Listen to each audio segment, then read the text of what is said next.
Сәлеметсіздер ме, білім алушылар? Қазақ тілі сабағын бастаймыз. Болашаққа саяхат бөлімі, тақырыбы үстеу.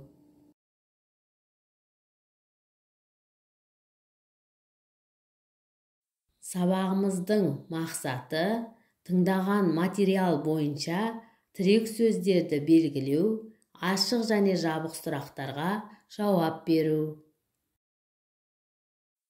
Бүгінгі сабақта тыңдаған мәтін бойынша өз пікірлеріңді білдіретін боласыңдар, үстеулермен танысып, оларды мағынасына қарай ажырататын боласыңдар.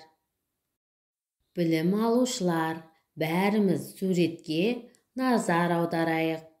Бұл қай қала? Қалай ойлайсыңдар? Әрине, осы сауалға жауап беруге кейбіреуің қиналған шығарсыңдар. Өйткені бұл қала қазір танымастай болып өзгерген. Бұл қазіргі Нұр-Сұлтан қаласы 25 жыл бұрын. Ал қазіргі Нұр-Сұлтанымыз осындай ғажап, керемет қалаға айналған. Білім алушылар, Астанамыз, елордамыз Нұр-Сұлтан бірден осындай көрнекті қалаға айналған жоқ. Ол ең әуелі осыдан біраз жылдар бұрын қарапайым, кішірек қала болды. Ал жылдар өте келе биік үйлер бой көтерді, көшелер салынды. Еліміздің астанасы елорда болғаннан бастап ерекше қарқынмен дамыды. Ғажайып ғимараттар салынды. Теңдесі жоқ архитектуралық туындылар бой көтерді. Қазіргі кезде елордамыз әлемдегі ең жас әрі әсем қалалардың бірі. Қазір Нұр-Сұлтан қаласы туралы мәтінді тыңдаймыз. Мәтінмен жұмыс.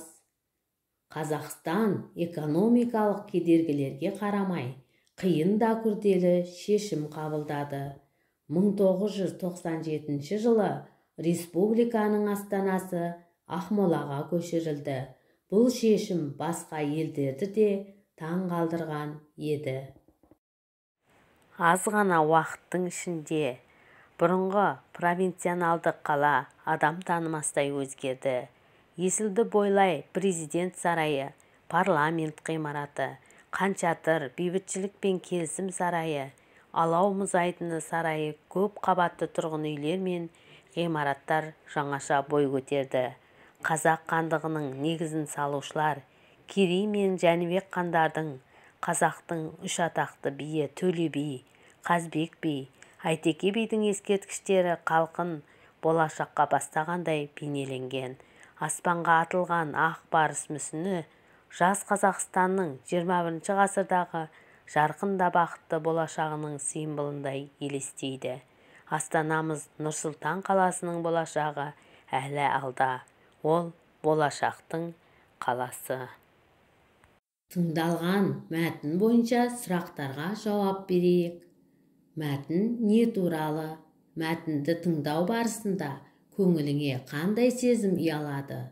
Астананы, қазіргі Нұр-Сұлтан қаласын неліктен болашақтың қаласы дейді? Сұрақтарға жауап беріп көрейік. Жауабыңды текстер. Мәтін Астанамыз Нұр-Сұлтан қаласы туралы. Мәтінді тыңдау барысында көңіліме қуаныш сезімі ұялады. Астананы болашақтың қаласы деп атауының себебі ол болашағы бар қала. Алда әлемді таң қалдыратын қала болары сөзсіз. Жарайсыздар, сіздер де дұрыс жауап берді деп ойлаймын. Мәтінде оқылған аз ғана бұрынғы, жаңаша, алда сөздеріне назар аударайық.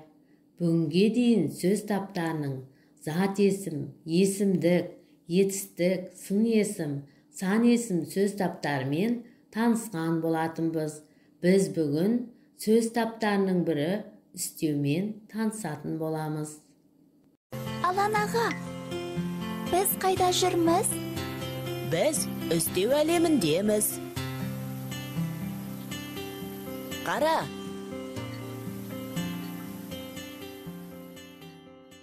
Үстеу қандай сұрақтарға жауап беретінін айтсақ, қақпа ашылады екен. Мен үстеу қандай сұрақтарға жауап беретіні түгілі, өзінің не екенін білмеймін ғой. Оны мен білем. Іс-әрекеттің мезгілін, мекенін, сын қимылын білдіретін сөздерді үстеу дейміз. Мысалы, кеше, биыл, ілгері, төмен, тез, әрең. Ол қайда, қашан, қалай деген сұрақтарға жауап береді. Аға, қараңыз, қақпа ашылды. Тағы да қақпа. Бұл қақпа ашылу үшін енді үстеудің түрлерін айтуымыз керек. Мен мезгіл үстеуін, мекен үстеуін, сын қимыл үстеуін білемін. Мезгіл үстеулері іс-әрекеттің мезгілін білдіреді. Мысалы, бүгін келдім, күні бойы ойнадым.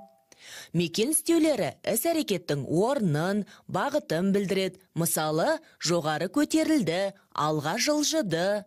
Іс-әрекеттің амалын, тәсілін, бейнесін білдіретін сөздер сын қимыл үстеуі болады. Мысалы, балаша қуанды, тез сөйледі. Білім алушылар, келесі тапсырмадағы сөздерді оқып, сөздерді етістіктермен тіркестіріп жазайық. Сұрақ қойып, қай сөзбен байланысып тұрғанын айтайық. Өзіңді тексер. Жарайсыздар, сіздердің жауаптарың менің жауабыммен сәйкес келді деп ойлаймын. Білім алушылар, ребусты шешіп көрейік, мұқият ойланамыз. Өзіңді тексер. Ребустың шешуі қазір алда. Ребустың шешуінен шыққан үстеулерді қатыстырып, сөйлем құраймыз. Білім алушылар, үстеудің мағыналық түрлерін тиісті сөздермен сәйкестендіріп көрейік. Сіздер білім алушылар, берген жауабыңды тексеріп көр. Білімімізді толықтыру үшін жұмбақ жасырайын. Мұқият ойланып, жұмбақты шешіп көрейік, және де үстеулерді табайық. Жұмбақты шеш. Күндіз білінбейді, түнде күлімдейді. Қалай ойлайсыңдар? Бұл не? Ойланып көрейік. Жұмбақтың шешуі жұлдыз. Өте тамаша. Шығармашылық үзіліс. Үш себеттің әрбіреуінің ішінде атына сәйкес келмейтін үстеулер кездеседі. Соларды өз себеттеріне салайықшы. Өз жауабыңды тексеріп көр. Бүгінгі сабаққа кері байланыс. Төмендегі сұрақтарға жауап беріп, өз ұстазыңа жолда. Бүгінгі сабақ сіздерге ұнады деген ойдамын. Сабақтан алған әсерлерімізді көңіл-күй таңбасы арқылы білдірейік. Сабағымыз аяқталды. Сау болыңыздар.